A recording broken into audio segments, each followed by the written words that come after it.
Este podcast se presenta por cortesía de Movistar Empresas, el aliado que está transformando y potenciando negocios en toda Hispanoamérica con soluciones digitales en cloud, IoT, seguridad, conectividad, Big Data y advertising. Movistar Empresas, siempre el camino seguro.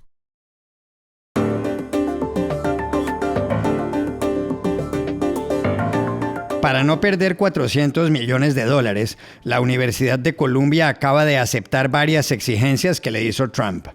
¿Qué implica esto? Donald Trump amenazó con imponer aranceles del 25% a los productos de países que le compren petróleo a Venezuela. ¿Quiénes serán los afectados?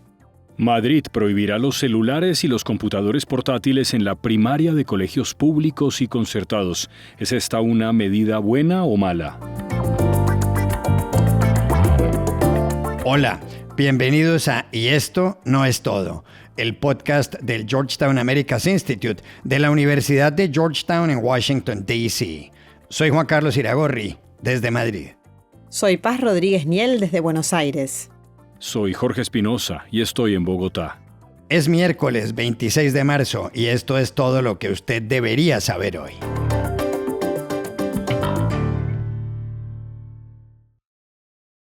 Uno de los asuntos más complejos de la actualidad en Estados Unidos tiene que ver con la política que ha puesto en marcha el gobierno del presidente Donald Trump con respecto a las universidades.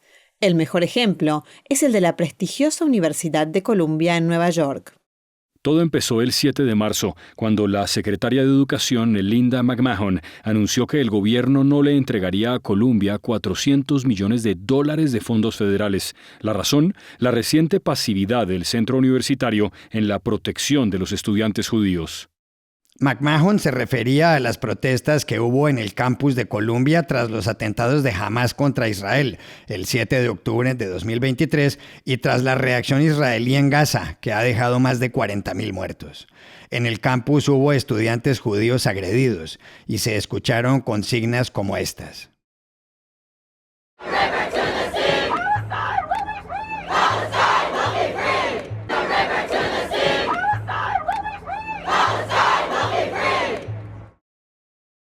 La consigna From the River to the Sea, Palestine will be free, que se traduce desde el río hasta el mar, Palestina será libre, dice que los límites de Palestina irían del río Jordán al este al mar Mediterráneo al oeste. Eso implicaría borrar del mapa, destruir al Estado de Israel. El caso es que el pasado viernes Columbia, para no perder los $400 millones, aceptó las exigencias del gobierno. Una es nombrar a 36 oficiales para retirar o arrestar a quienes protesten en el campus. Otra, prohibir las mascarillas, salvo por razones religiosas o de salud. Pero no solo eso, Columbia también accedió a redefinir qué es antisemitismo, modificar su política de admisiones y, ojo, nombrar un vicedecano en el Departamento de Estudios de Oriente Medio, el sur del Asia y el África para revisar lo que se enseña. La actitud de Columbia ha generado, como era de esperarse, una gran reacción en todo Estados Unidos. Juan Carlos, tú has estado en 2 ocasiones en la Universidad de Harvard y has seguido muy de cerca el tema. ¿Cómo se explica lo que está pasando? Paz, este es un asunto muy inquietante. En primer término, conviene recordar que las protestas antisemitas terminaron en la renuncia de varias presidentas o rectoras de universidades importantes, entre ellas la de Columbia, Minouche Shafik, hace 7 meses. También hay que decir que el gobierno de Donald Trump ha enfilado asimismo baterías contra otros centros universitarios sobresalientes. Por ejemplo, a la Universidad de Pensilvania, en Filadelfia, le acaba de congelar $175 millones por haber permitido que una mujer transgénero, participara en el equipo de natación. Y esto me lleva a otro punto, y es que en los campus hay mucho miedo. Nadie habla. Uno de los pocos que sí lo han hecho ha sido el rector de la famosa Universidad de Princeton, Christopher Eisbrugger, que dijo en la cadena de televisión pública PBS en las últimas horas que la libertad académica es principio fundamental de las universidades, que hay que protegerla y que si alguna de ellas hace una concesión una vez, no será difícil que haga otra más adelante. Academic freedom is a fundamental principle of universities, has to be protected. And so I have concerns if universities make concessions about that. And I think once you make concessions once, it's hard not to make them again. Eisbruger también acaba de escribir un artículo en la revista The Atlantic, donde afirma, para empezar, que Estados Unidos ha creado la mejor colección de universidades de investigación del mundo y que eso está en peligro. Ahora, a la voz de Eisbruger se ha unido al otro lado del país, en la costa oeste, en la Universidad de Berkeley, en California, el profesor Robert Reich, que ha afirmado que ni siquiera en los años 50, en el famoso Red Scare o temor rojo, cuando actuaba el senador republicano Joseph McCarthy, el poder político había perseguido de tal forma a quienes piensan distinto. Reich se pregunta si el próximo paso será que las universidades, tras la capitulación, como llama él, tras la rendición de Columbia, van a nombrar ahora el mismo número de profesores demócratas y republicanos. Ahora bien, ¿hay alguna solución? Esa es la pregunta, pero nadie lo sabe. De momento, en la Universidad de Harvard, en el periódico The Harvard Crimson, el periódico universitario, el profesor Steven Levitsky, coautor del libro Cómo mueren las democracias, ha dicho que la única salida es que todas las universidades del país, públicas y privadas, se unan para hacerle frente al presidente Donald Trump, que contra una alianza de esa magnitud lo tendría muy difícil.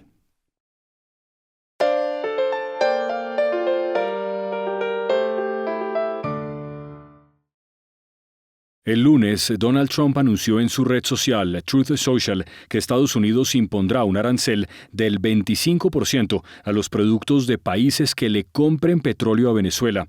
Pocas horas después, el presidente lo ratificó en una rueda de prensa en la Casa Blanca. If they buy their oil from Venezuela, they have to pay a 25% tariff to do business with the United States. El año pasado, Venezuela, que es el país con mayores reservas de petróleo del mundo, produjo 921.000 barriles diarios, según Lipo Oil Associates, una firma consultora con sede en Houston, en Texas. De ese total, 350.000 fueron a parar a Estados Unidos y 225.000 a la China. El anuncio de Trump se transformó ayer en un decreto según el cual quien establecerá los países afectados por los aranceles será el secretario de Estado Marco Rubio. En Venezuela, entre tanto, funcionará hasta el 27 de mayo, con autorización de Washington, la petrolera estadounidense Chevron. Todo esto mueve miles de millones de dólares al año y tiene implicaciones políticas y económicas. Para entenderlas, llamamos ayer a Houston a un experto, Francisco Monaldi, director del Programa de Energía Latinoamericana del Baker Institute de la Universidad de Rice. El anuncio de la administración Trump de que va a imponer aranceles de 25% a las exportaciones hacia los Estados Unidos de aquellos países que compren petróleo venezolano y que esto será una decisión del secretario de Estado de los Estados Unidos cuáles son esos países a los que se les podría poner esta medida punitiva. Constituye un escalamiento de las sanciones a Venezuela, al menos del arsenal que tiene el gobierno de Estados Unidos para aplicar sanciones a Venezuela, porque dependerá obviamente si se imponen o no. Pero en segundo lugar es una nueva herramienta que no se había usado antes desde el punto de vista de guerra comercial en el mundo. O sea que es una novedad esto de lo que el presidente Trump llamó aranceles secundarios, ¿no? ¿A quién afecta? Bueno, fundamentalmente Venezuela exporta petróleo a unos pocos destinos. 3 de ellos están licenciados, autorizados por los Estados Unidos, que son Estados Unidos, Europa, básicamente España, y la India. Hay empresas que tienen licencia para producir en Venezuela o para exportar a esos países. Ahora, el principal mercado de Venezuela sigue siendo el mercado negro hacia China. Y es sin duda alguna ese el país al que viene dirigido este mensaje, porque en el caso de los otros países, bueno, uno de ellos es obviamente Estados Unidos y es una decisión aparte, pero los otros 2 tienen que contar con licencias y solamente cancelándole esas licencias ya esos países dejarían de comprar crudo venezolano. De manera que la pregunta es, ¿los chinos van a dar la orden a las refinerías independientes de no comprar más crudo venezolano, pensarán que es creíble la amenaza del secretario Rubio. Eso está por verse, pero de ocurrir sería un impacto muy significativo para Venezuela, porque allí se destinan más de la mitad de las exportaciones y suponiendo que algunos compradores van a seguir comprando en el mercado negro, probablemente exigirán descuentos mucho mayores ante el riesgo de esta nueva situación.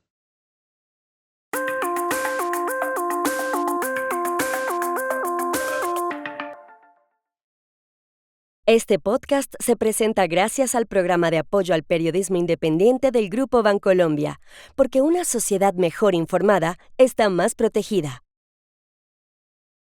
En septiembre, en algunos colegios de España, se va a producir un cambio radical. Será en la Comunidad de Madrid, una de las 17 comunidades autónomas del país, cuya capital es precisamente Madrid, y afectará a 2.000 centros educativos y a más de 500.000 de estudiantes. El cambio que se acaba de anunciar es la prohibición del uso de tabletas y computadores portátiles para los niños de hasta 12 años, que es cuando terminan la primaria. Se aplicará en los colegios públicos y concertados, es decir, los de titularidad privada pero con financiación pública. El objetivo es reducir la utilización de teléfonos celulares o móviles y regresar en cierto modo a los libros de papel. ¿Es esta una medida buena o mala? Llamamos ayer en Madrid a César Pascual, profesor de matemáticas en secundaria del Instituto Público Calderón de la Barca. Me parece una buena medida. Creo que no es necesario el uso de móviles, tabletas y ordenadores en primaria. Esa medida no nos ha llevado en secundaria a obtener mejores resultados.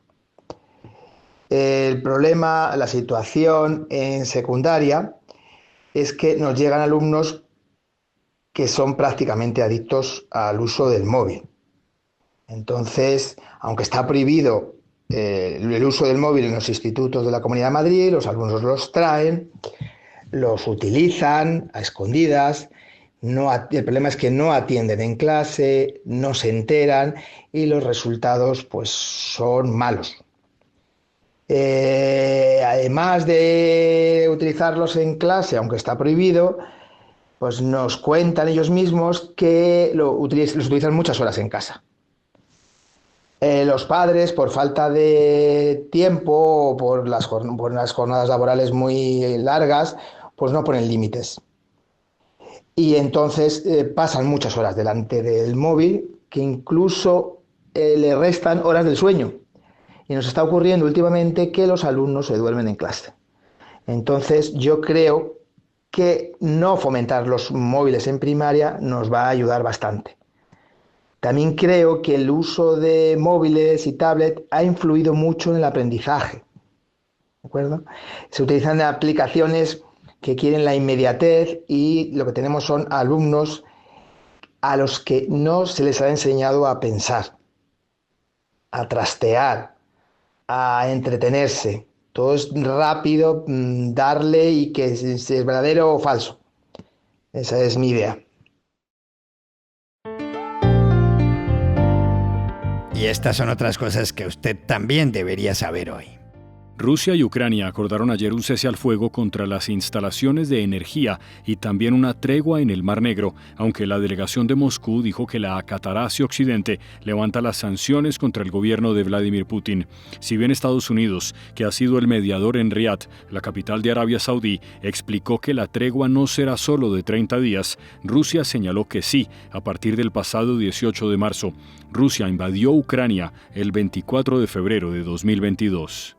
La presidenta del Perú, Dina Boluarte, hizo ayer por la tarde un anuncio en el Palacio de Gobierno en Lima. Acompañada por las principales autoridades electorales, dijo lo siguiente. Hoy, cumpliendo con el mandato constitucional y legal, demostrando nuestro firme compromiso con la democracia y con la presencia acá de las autoridades que conforman el sistema electoral, convoco a elecciones generales para el 12 de abril del 2026.